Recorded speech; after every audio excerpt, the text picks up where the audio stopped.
travailleuses, travailleurs, chers amis, chers camarades. Je vous souhaite la bienvenue et avant de passer, j'ose pas dire aux choses sérieuses, à l'apéritif, donc je voudrais dire donc quelques mots de la situation politique. Cette semaine, le gouvernement a dévoilé les grandes lignes de sa réforme du travail. Ce projet, écrit sous la dictée du MEDEF, est une nouvelle déclaration de guerre contre le monde du travail. Le gouvernement parle de flexi-sécurité. On voit bien la flexibilité. En une dizaine de chapitres, toutes les limites sur la durée du temps de travail sautent. Par forfait ou par négociation, par accord d'entreprise, la durée maximale pourra excéder 12 heures par jour, dépasser les 48 heures par semaine pour aller jusqu'à 60 heures par semaine.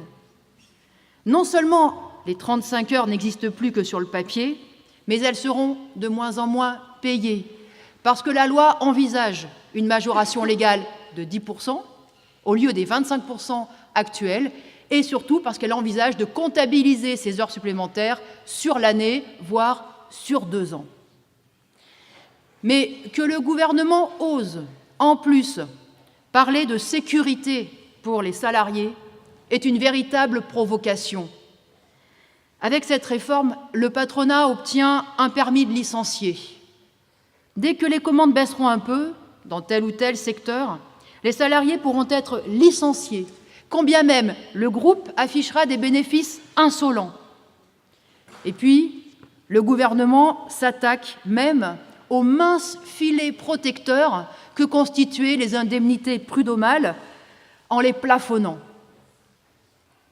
Et je tiens à rappeler que Hollande s'était fait élire sur la promesse de plafonner les salaires exorbitants des PDG.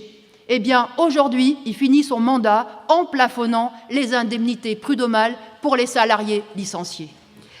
Et pour finir, même s'il y aurait encore bien d'autres choses à dire sur cet avant-projet de réforme, eh bien, je voudrais dire que ce projet, il généralise les accords d'entreprise pour déroger à la loi.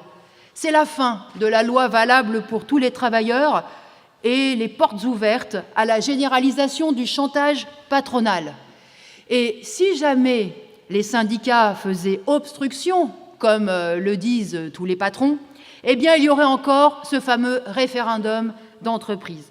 Alors oui, il n'est pas exagéré de parler de dynamitage du Code du travail.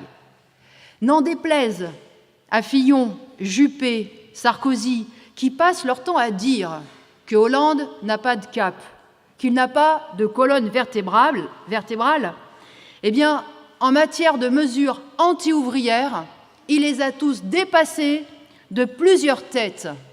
Et discrédité pour discréditer dans le monde ouvrier, Hollande compte bien utiliser ces derniers mois pour aller jusqu'au bout du boulot demandé par le patronat.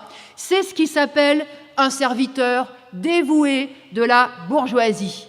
Eh bien, la seule chose que l'on puisse espérer de ce texte, c'est qu'il fasse exploser la colère du monde du travail et qu'il déclenche une mobilisation à la hauteur de la provocation.